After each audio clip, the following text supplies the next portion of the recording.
Hey, babe. Hello, all, and welcome to the Affluent Marriage Podcast. You're listening to two money mastery coaches talk about living a rich and full marriage through generational wealth building principles, authentic two-way communication strategies, and everything in between to become a couple that lives in love and walks in wealth. Your legacy begins here. Hey. Good evening. Good evening. We are here. Good evening. You know, yes, thank you for saying it that way because it is Spooktober. It is the end. Okay, we got it. It's the end of October. We are here. We just finished up painting pumpkins with our daughters. Lord have mercy. Hey, they started off extremely cute. Sure. They did. The problem with children in paint, though, is they don't know when to stop. Yeah. Because to them, stopping would mean the fun is over. Who wants that? So why not just throw more paint on my pumpkin? There's still more paint on it. Until the point that it's just layered and layered and layered with paint. And the pumpkin just turns like brown, black colored, swirly. It's going to take forever for that thing to dry. At least it's like hot out right now. Yes, but it's going to take forever for that thing to dry. But it was really nice. I love our little neighborhood. There was a lot of people walking their dogs and they thought we were really cute and we were listening to spooky because music. We are cute. And then there's a bunch of houses nearby having their Halloween parties, a lot of families. It was really, really cute. So it was a very nice evening. And we're wrapping it up by explaining this awesome topic for today. And I'm very excited about it. This is our finale, not for the season, but for this theme. We had this kind of theme going for the month of October, commitment to being affluent. And today is all about how do I commit to being affluent when there just seemingly is no time to commit to being affluent. This is a really interesting thing that people will say as an objection as to why they can't get started with understanding their finances, talking to their spouse, getting started with any type of program, is that I just don't have time. We can there's so many different things that we could do to really have this conversation where you have to look in the mirror and go, you do have time. You do have time. It's just not the highest priority. Your priorities need to be shifted. And so you need to I know I'm kind of giving our CTA a little bit of a higher. Go for it. We're going to do it now. It's our podcast. What I'm going to ask you to do is to use this podcast as a really great way, and the things that we're going to talk to you about as and then take a long, hard look in the mirror and just really think to yourself, do I have time? I do. Do I have 10 minutes that I can devote to understanding my finances more? Do I think that my spouse and I can find 10 minutes to have a conversation about, what's happening in the next couple of days, week? I think that we can, because if we looked at our recently watched on TikTok, if we looked at our recently watched on Instagram, if we looked at our recently watched on TV or any of those types of things, you would find at least one 10-minute increment that you were scrolling that you could have been focused on this. So let's not say we don't have time. Right. But it is important to take breaks. My thing is this: when there's something that needs to be done in your business, you find the time to get it done. Yes. If you have something due for a client, if you have a project, whatever it is at your business, whatever space it takes up, you find a way to get things done to make that money. Even if that means burning the midnight oil. Mm-hmm. Like, you are going to get it done for your business because that's your livelihood. Right. I think we're here arguing that your financial well-being, and I don't mean your income, I mean the management of your finances and the communication with your partner, that takes just as much precedence. That should be as much a priority to you of oh my gosh, I have to be on the same page with my spouse. We have to be on top of this written plan, or else it's like a loss of income, because literally it is a loss of income. You are losing money every single time that you don't have the conversation and have clear understanding of what's happening. every single time you decide to say, oh, well, next time, you are losing money. You're losing an opportunity to invest it. You're losing an opportunity. Think about that. Do you remember when we had a bigger conversation around investing more? And I remember we wanted to max out your Roth IRA. Like that was a goal that we were trying to get after. Which we did. And Ching. we were already putting a monthly amount, but it wasn't the capped amount. It was like $158 more. Correct. We were putting like $300 in every month. This was, a while ago.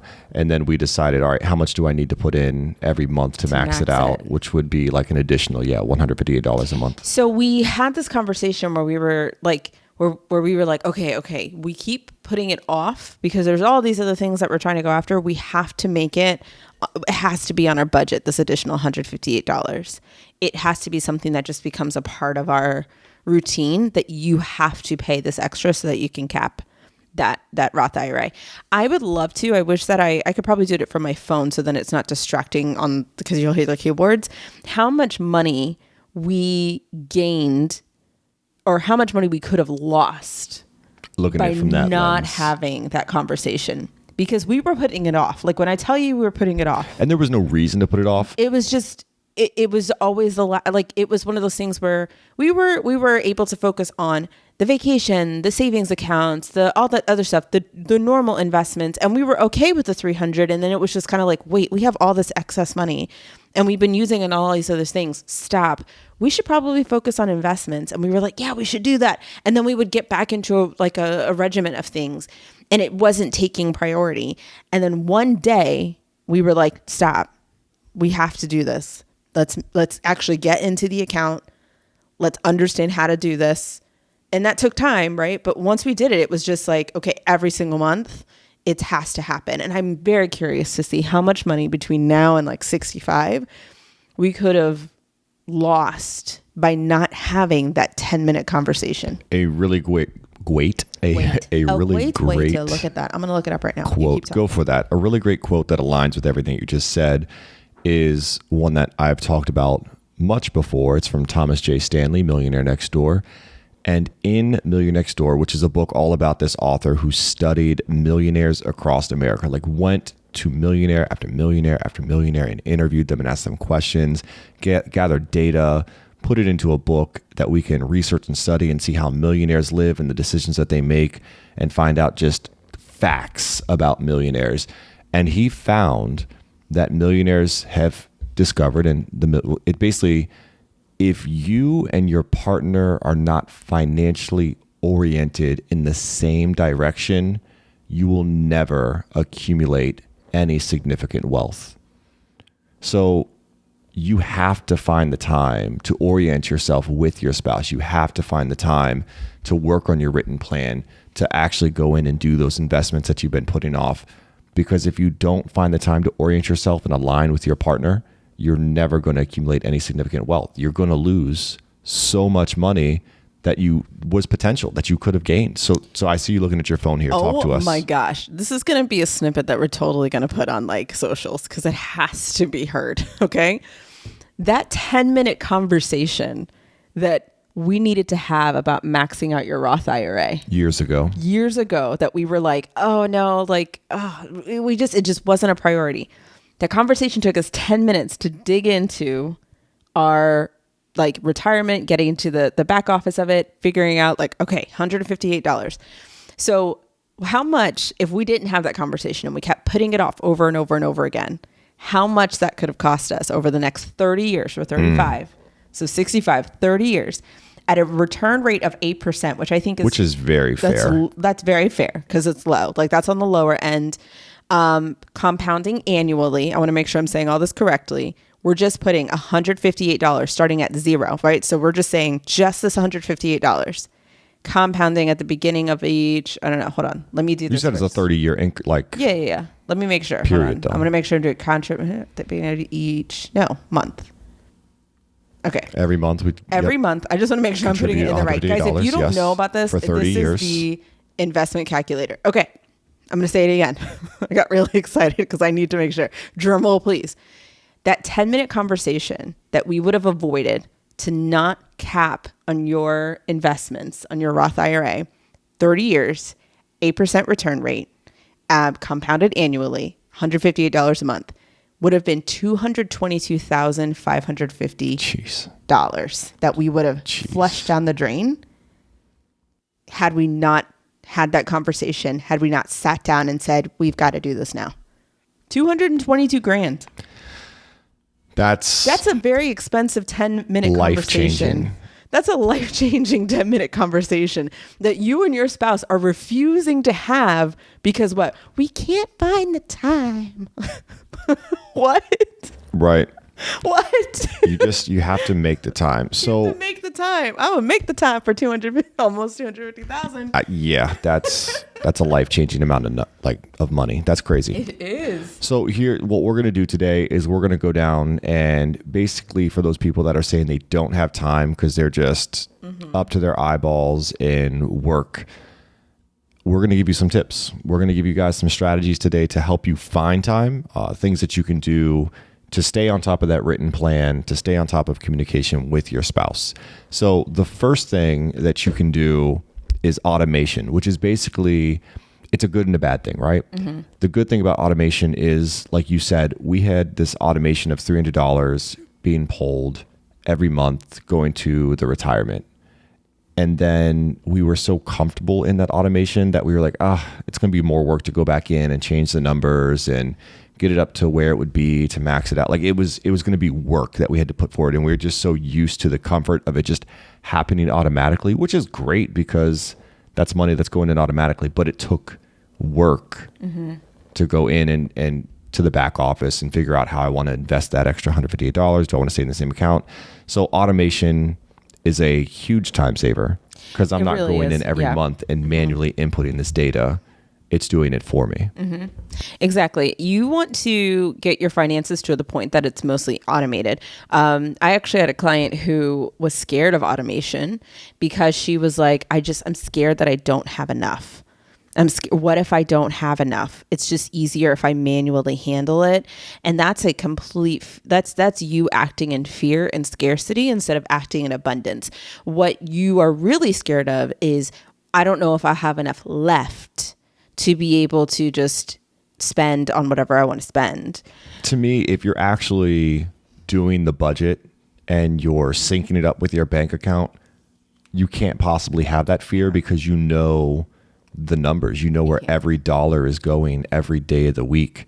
So that fear can't exist. So if someone tells me they're afraid, that just tells me that they're not in their numbers. Right. That's exactly that they're not budgeting. That's exactly what it is. Because the numbers actually help you. As much as people want to say, oh my gosh, I'm so scared of looking at my bank account, looking at my numbers. I don't even want to think about what's due next. Like I'd rather just, have a blind eye to it. My clapback is just that. Like, no. Actually, you're going to be less scared, more courageous, more like I know exactly where I stand because I know my numbers so well that it's really hard for you to waver. You know exactly where you stand. So when it's like, nope, I literally can't, like, I know I can't purchase that. It's not like, can I? YOLO? Like, I know I can't, or I know that I can. Like there's a different, like, your limits. And that's like the difference between you being on a bridge with guardrails versus a bridge without guardrails. You're just guessing and you're just like going on the highway and you're just like, I guess I'm okay, versus having those guardrails where you're like, oh no, I know that this is where I need to stop. It's actually more comforting than you think it is. So automating your finances, and you can start with one thing at a time, is actually going to give you more it's going to give you more time. It's going to give you more ability to be like, I know exactly where everything is, what needs to go out. So it's going to give you more peace of mind in the long run. Thus, you're going to actually have more time to sleep instead of freaking out. If you need a little bit more peace of mind about that, though, you're just really, really worried about, overdrafting, then just give yourself a buffer. That was something that our financial advisor laughed at us about because our buffer was probably almost like $2,000 at one point. Astronomical. And she was like, why? Like an extra $2,000 for what? Like, do you think some random $2,000 bill is going to hit your account out of nowhere? And I was like, I don't know.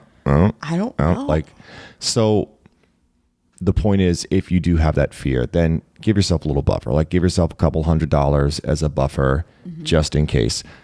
everything that we do is automated. The only things that we actually take our card out to use and manually spend money on is groceries, which is cash. We use cash for that, and filling up the gas tank. Yes, the gas tank would be the only thing that is like not automated. But even then, we pretty much know how much, like even with gas prices that like hiked up, we were like, oh, okay, instead of $40, it's going to be about $60.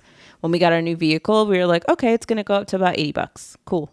Which actually it's not. It's like $60-$70. It's actually more affordable than we thought it was going to be. I thought for sure filling up that van, I was going to be like, oh, that's going to hurt. It really doesn't. Like, it was just like, oh, okay. Like the gas prices, the hikes of things. I say this with like a lot of, I don't want to be like, oh, no, what? It's not, it hasn't really hit. It hasn't really hurt as much because we had such a good pulse of what we needed that we knew what we were able to work within. I just love that our automation is at a point that when we fill out our budget for the month on that Excel spreadsheet, literally every category and number is filled out before the month even starts. It's true. And the only things that we have to go in there and actually update is just the gas prices, and maybe if we had to go to Target to get some like additional like paper, something just like not unexpected, but something that's a little bit more outside of the grocery budget. Yeah. And honestly, like, I was thinking about doing a no spend November just to see what it would be like to like not have any of that extra stuff, because our budget automatically includes spending on us and spending on the girls and spending on all these things. So even when we write down things on our budget, we're kind of getting off kilter, but like when we write down things on our budget, we're able to say, oh yeah, I mean, I spent, $40 on my nails, but that actually came from my budget, the budget that I use for hair and makeup and hair and whatever. So I can actually reimburse almost myself. So it's not really coming out of our money that we're bringing in today. It's coming out of like last month's money that we set aside for me getting my hair done. So all that to say, like us writing things down, like it's so seamless. It doesn't really, nothing really scares us when it comes to the finances. No, like, we know exactly because everything is so automated. Come in and come out. Now, for us, we are manually putting in that data on an Excel spreadsheet. Some people might find that, that's just a little too much more time than I would like to invest. That's fine. So what is something that we've done before? Oh, yeah. Well, you know what? I didn't even tell you this. Okay. So using technology is really great, right? There's so many apps out there. And here's my PSA about apps.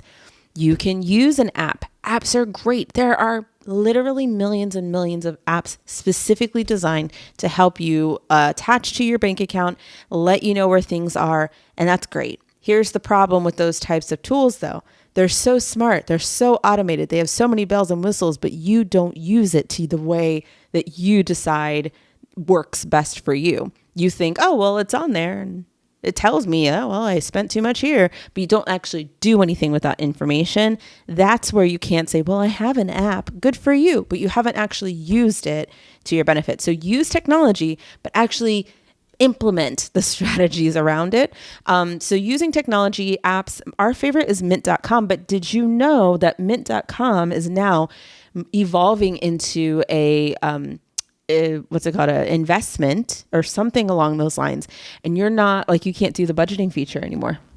Well, there's so many other apps out there. There's so many other apps, but that makes me sad. Like that was what we used. We used the Mint. When we first got married, we tried to automate and use the Mint, and let me tell you, it was like the categories would be green if you still had money to spend, yellow if you were like super close, or red if you were over.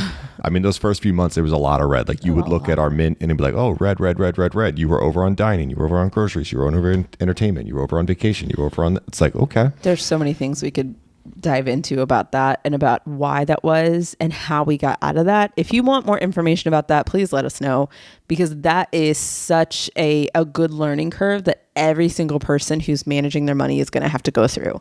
You're going to have to figure out and have those red moments for a couple of months before you figure out like, oh, this is what my actual norm is. So if you want more information on that, let me know, but let us know. But you do need to use technology. It is a great way to use it.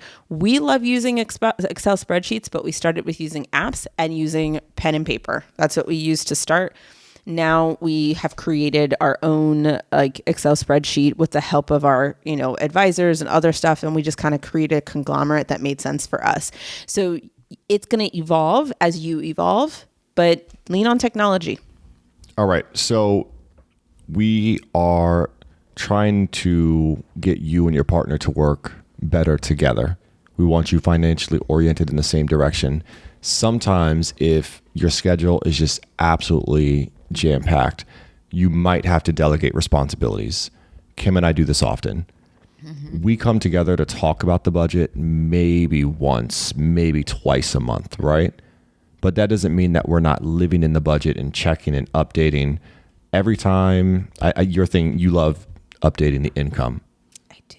Every time I log into the budget, I'm like, oh, we haven't updated the expenses yet for the month. But I do see that Kim has put in, her income for every week. Because I like making money.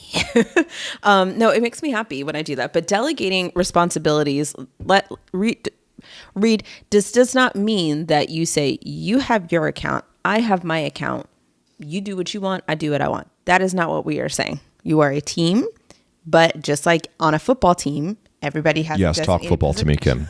Everybody has a designated position and job on the field. Yes. You and your spouse. Sports. Shut up. You and your spouse have a specific job on the field, but you both understand the play. Very well said. Thank you. So it is important for you guys to come together and at least have an overall understanding of what your desired goal is. So for us, it could be putting more money into our account for furnishing the space for, down payment, whatever it happens to be. And for me, my delegated thing is I like filling in the income. But the reason why is because he knows where he left off in the itemizing of the expenses. So I will let him itemize because he knows where he left off and I don't want to mess with that. Every once in a while I'll be like, hey, where did you leave off? Or I'm just going to go ahead and fix. But every single time I've attempted to do that, he's like, wait, what did you do? And then I have to he has to go back and make it make sense for him. But I like to color code things in the Excel spreadsheet because I want to see that if we spent $60 on, going out to eat, I want to see the reimbursed go in there as well. And I want it to be together and I want it to be the same color. So there are certain delegations that we have. He normally transfers the money at the end of the month into the designated sinking funds. And that's normally his delegation. And he'll say, hey, I moved stuff over. And I'm like, great. But we are both very aware of the end goal. And at the end of the month, we always come together to say, oh, hey, we have this much left over. And we go, great. So we are very much aware of the end goal, very much aware of how we've gotten there, even though we might. So if you're strapped for time, that's a great way to do it, but you have to make sure that you have that moment to come together and debrief with your teammate. And it takes time to get to that point. But yes, I am very much the itemizer and the money transferer, if that's a word. And you are IT support. Anytime the formulas are off, I'm like, babe, fix this. And you are the color coordinator and you are the income jotter downer. I like to bring in money. That's your job. So we work together on that. So I'll be doing a lot of stuff throughout the month, putting things in. And then when we come back together, we kind of look at it and we have that conversation there at the end of the month. So absolutely, you got to delegate the responsibilities. And if you need to batch your tasks, you don't have to do it all in one night, right? Notice we said throughout the month, right? If I have time on a random Tuesday night, that'll be my itemization night. I'm going to go in and check the bank, put all the numbers in. If it's automated and it's in a bank app, great. But check it every Tuesday, whatever night you have time, batch it. You're not going to get it all done in one night. How long does it take you normally to update the spreadsheet? So generally I'm going in once a week. So I'm only having to put in those expenses for that week. And because everything is automated for us and we really don't swipe our card that often because everything's just automatically pulled and we use cash for groceries and things like that. I only have a few line items to put in every week. So I mean less than 10 minutes. And most of that time is spent logging onto the internet and going to the website and loading the website and then loading the bank account and getting to the right page. And then once everything's synced up, which takes 5-6 minutes, right, to get to that point, putting in the information, that takes 2-3 minutes. Yeah. And then you're done. You close your laptop. You're afraid of dust bunnies, y'all. Dust bunnies. The one thing that I do love is that because everything is automated, what people always ask me is like, well, I know my normal expenses, but we always like put X's on the things that we know are coming out. We already have it on the spreadsheet, but we still put X's next to them to show us whenever we go to it, like, hey, that's already gone through. And if the values have changed. So for example, this has happened several times. If Verizon for whatever reason knocks up our amount to like, $40 more, we're going to notice it immediately. We'll probably notice it in the bank account beforehand, but we're going to notice it when we see the budget because we're going to say, wait, it normally is 121. Why is it 161? And that's an immediate call before it starts to go for months and months and months and months and months. And we're like, wait, when did this happen? And they'll be like, honey, that happened like 6 months ago and you didn't say anything. We catch those things immediately. I remember someone was gambling out in Vegas. Yeah. And they'd only spent like $80, so they didn't pull too much. But we saw that immediately. I was like, hey, babe, you been to Vegas lately? But because we live in our bank account, we live in our budget. And I don't mean every day, like once a week, like we catch those things. Yeah. It's very, very, like not a lot gets past us. So I love when I get those text messages that say, oh, you have an Amazon. I got one where it's like, you have an Amazon order of $1,400 and whatever. And I'm like, I'm sorry. I'm the wrong person for this because I am too into my dollars. No, I didn't. Like, I know that's a scam. So I don't get caught up in those things either because we're so on top of our finances. Something that goes along with the batching tasks is habit stacking. So here's a great thing that you can use, especially if you're like, oh, I just can never find time. Marry the tasks that you don't like or the tasks that you're learning with the tasks that you do automatically, right? So when we first started looking at our budget, we married it with a task that we enjoyed. Going out to coffee. So we went out to coffee and we did our budget at the same time because we were going to do that. Of course, you're going to make time for a mocha frap. So at the mocha frap, we're sitting down, we made it a date. So marry the task that you're learning with a task that you already do. So if you are, think about it. If you're going to the gym already and that's something you enjoy while you are debriefing, like take that opportunity to just update your budget or to think through what your bills are for the next week. If you go to the library and that's where you go, because sometimes I work there, it's just nice and peaceful. That's a good time to do it. Like really marry the things that you already do with things that you are trying to learn more about. That's a really great way to kind of like make it something that's not so arduous or taxing or like, oh, I have to do this now. Put it with something you enjoy. I don't miss that time in our life, but I do want to say this. I do look at that time fondly when we were first married and in all of that debt, and we would go to like those coffee bars and like do budget stuff or whatever. Do you remember that we wouldn't even purchase our own drinks, like our own individual drinks? Or if we went out to like a restaurant, we wouldn't purchase our own individual meals. Because we were trying to get out of debt, we'd buy like the largest size, right? Yeah. But then we would split it. Right, because one venti drink is cheaper than two grandes or two talls or whatever. Or if we went to like Payway, we went there for lunch sometimes. Yep. Instead of getting individual like lunch combo specials or whatever, we would just get like that one like large platter or whatever, which would be cheaper than the two. And then we'd like split it in half. Or we would get that and some wontons because even that together was cheaper than both of us getting one. Man, those broke days. It was. Listen. I look on it fondly. I do, but I'm telling you, I don't miss that. But I don't either. But I will say that was a really great way for us to understand something that a lot of people are not willing to do, and that is understanding that like less is more. We learned that we can still enjoy the things that we love. We also had to like the same drink and like the same food. Yeah, but we can enjoy the things that we love. We just had to be creative with it. So being on a budget, or I should say this, because being on a budget, you can still do a lot of things if you're on a budget. You can go to Paris 3 times a month if you wanted to on a budget. Like it's not like being a budget doesn't mean you can't buy things. But when you are trying to get out of debt and you're going for a specific goal on a budget, there are some sacrifices that you're going to have to make. And while we were getting out of that debt, we had to really learn that, okay, I don't want to eat ramen and I like ramen, but I don't want to eat ramen. I don't want to have pork and beans. I don't want to do rice and beans every single day. That's not the life I want to live. I want to get rid of this debt, yes, but I also want to enjoy my life. I also want to do all these things. So how can we do that?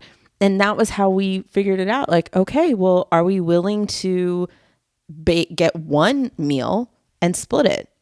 Are we willing to do that and still say, that's good enough for right now? Are we willing to find that middle ground? Because so many people are stubborn thinking, well, that means I can't have anything. That's a personal mindset. Right. It was our own little loophole to still eat out and have those coffees or whatever. We would just split it. Yeah. So it'd be way cheaper. Yeah. That's how we stretch a gift card too. Now, if you're batching tasks, you're habit stacking, you're doing all these things, when you know that time is coming, just make sure you have like a priority list. Like, prioritize those high impact tasks first, the things that really need to get done. If you are not automating your bills and you're like, okay, I've got this bill coming up, I need to set aside the money for that or pay that, like, make those your priority to go out and pay those bills. If it's, I got to get this money into my investment before the end of the month, like, go make that your priority. Whatever it is that you need to get done, make sure you have a prioritized list and you are prioritizing those high impact tasks first before getting to the stuff that's just not as important. This has really great parallels to even being in business, because that is something that I've had to focus on too. When you're an entrepreneur, there's so many things that you can focus on to build your business and to get sales. And you can focus on all of the other things, the things that are maybe easier for you to do, the things that are like, oh yeah, this email, like Canva, just making something really pretty. I have to make something really pretty, and so I have to fixate on that. I have to fixate on my email marketing. I have to fixate on, how to craft this X, Y, and Z. I had to fixate on, all of these things instead of getting out there and having the conversation with people. Like, that is 100% something that if I was going to put priority, like, what is the best top way that if you only had an hour to work on your business, what is the way that you're going to be able to get that next sale? I have to talk to people. Like, that is literally the top thing. It's not posting, it's not whatever. It's getting in the conversation and saying, hey, is this something you would be interested in? And that scares the living daylights out of me. And you know what that is? That is like being comfortable. Mm-hmm. All of those tasks that people fixate on that aren't bringing in money, those are comfortable tasks. Yes. When you step into that uncomfort, that discomfort, and you're actually talking, like, that's where the money happens. When you're uncomfortable, so scary. Yeah. That's where the money happens. Mm-hmm. And that is exactly the same thing, even with your budget, even with managing finances. Because if we were to ask you, what is the number one thing that you need to do to make sure that your money is managed, that you can save more, that you can X, Y, and Z, whatever, go down the list. And you would look me in the eye and I guarantee you would know the exact thing that you would need to do. I probably need to stop doing this. I probably need to pay more attention and actually do the budget. Wow. Amazing. Mind-blowing. But it's scary as all get out. But on the other side of it, right? Even for me in business, on the other side of it, there's more clients, there's more income. And you all already know I like money. So there's more income, there's more transformation. It's everything that I want in my business is on the other side of that conversation. Everything you want is on the other side of that task of sitting down, of saying, let me write down what I'm doing. Let me write down what's happening this coming week. Let me write down what's happening next week. Let me make a goal that I'm going to put $200 aside this week and let me stick to it. Everything that you want is on the other side of that uncomfortable task, but it's so much easier to say, well, this app didn't work. And I tried to download this freebie and this freebie was really pretty, but I looked at all the videos and the videos were, there's so much and there's so much info and I just couldn't get through with it because you're focusing on the wrong things. They're pretty easy tasks that you think are going to be the reason why that's going to be the thing that's going to make everything explode. It's not. It's the most simple, uncomfortable task. And that's what you have to get yourself to do. Here's a great way to create time for yourself. And we talked about this when we read that book for our first episodes. Who is our author, babe? Rachel Rogers. Rachel Rogers. Sorry, her name slipped my head. If you need to make more time for your business because you need to work your business and make more money, then you are going to create more time by outsourcing. If you need someone to drive you around so that you can do your emails and your marketing, then you're going to get someone to drive you. If you're staring at your house and it is dirty as all can be, you're going to hire someone to clean your house so you don't have to waste your time cleaning it so that you can get your business done. I'm going to say the same thing for your budget. If you need time to budget, then you might need to outsource a task.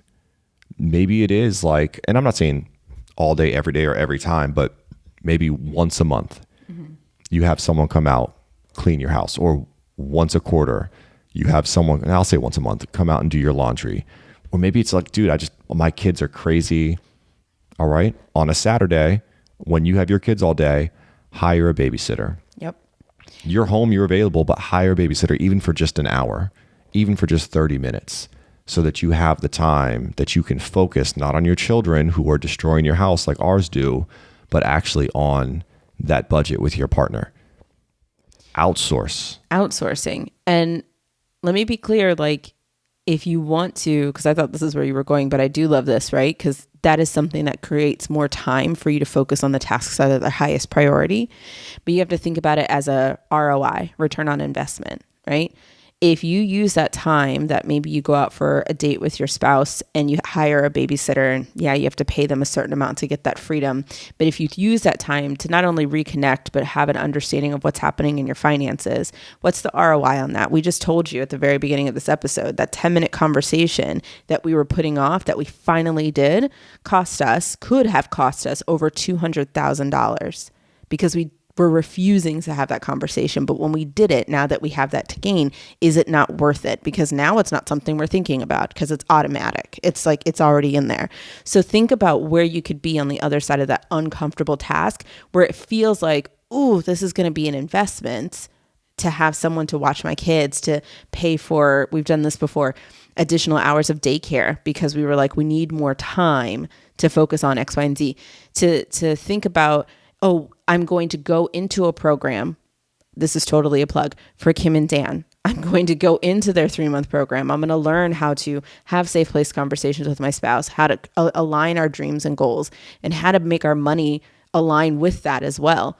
By going into that program, yeah, it's going to be an investment, but what's the ROI? We're going to have more of those uncomfortable conversations, but on the other side of it, we're going to have more money going into our investments, more money going into our savings, better conversations around our finances, less debt, sleep better, retire earlier. Hello. Those are some pretty amazing return on an investment because you did the uncomfortable thing, but you knew it was the best for you.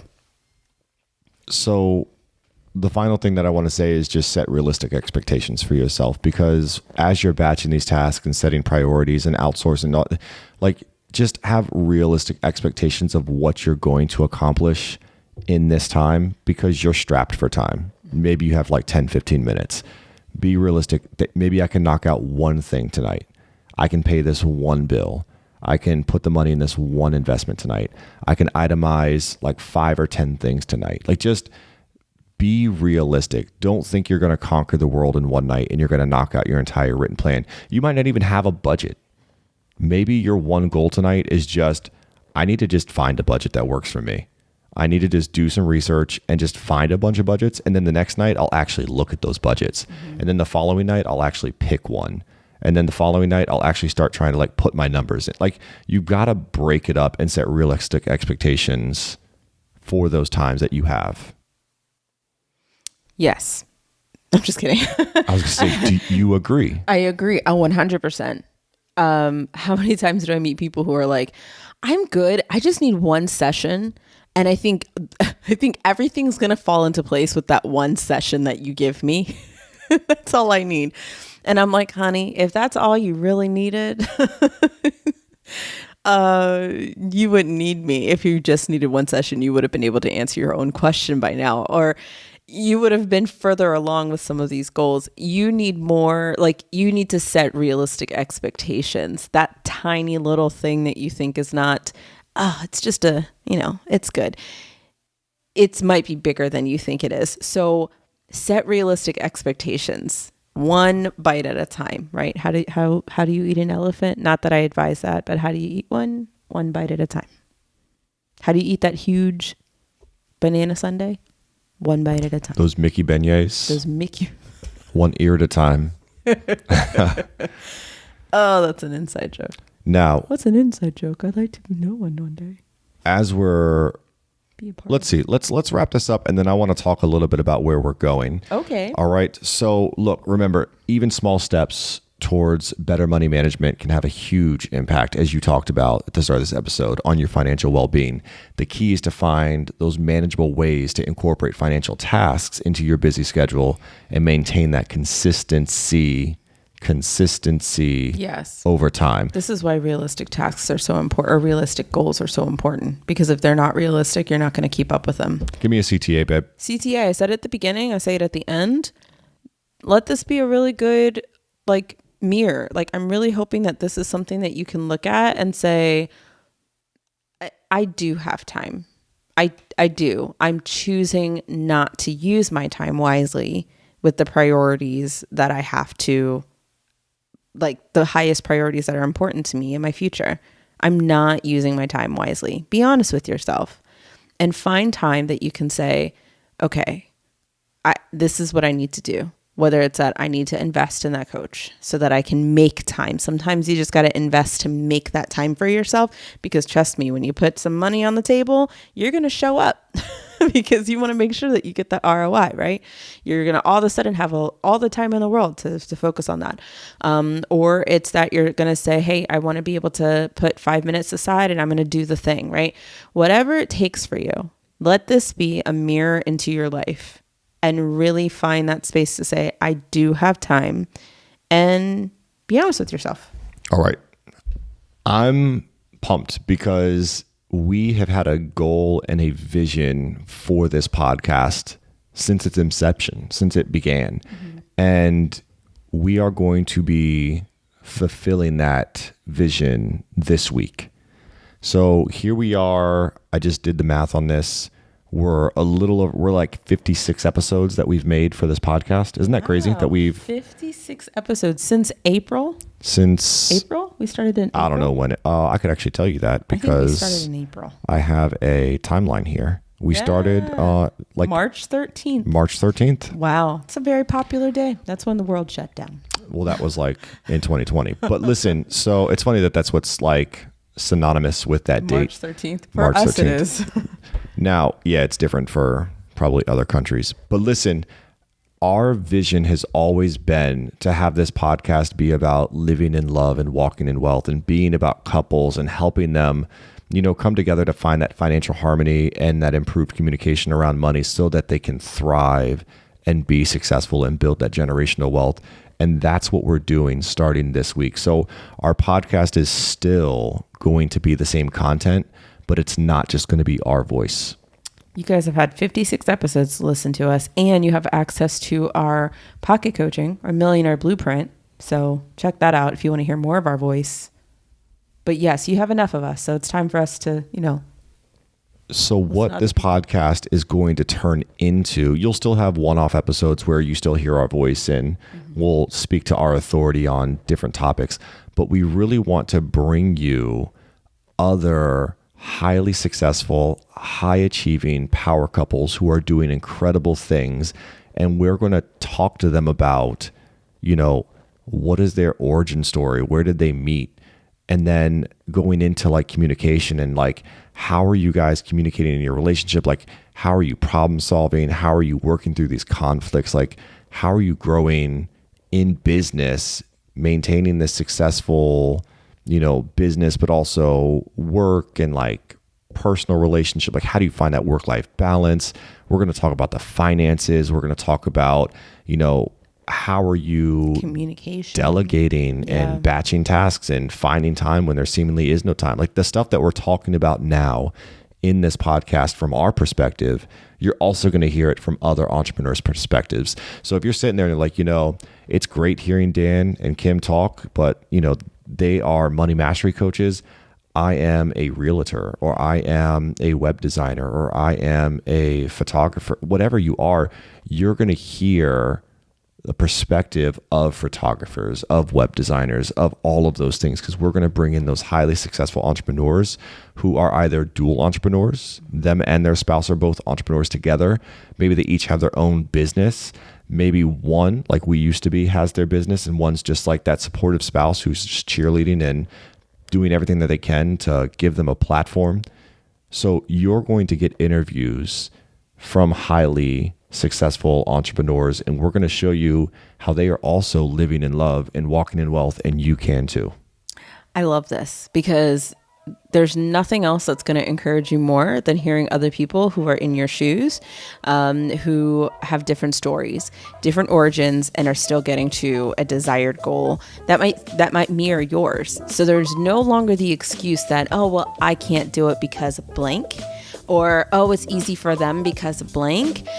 When we hear other people's stories, we recognize if they can do it, I can do it. There's room for me.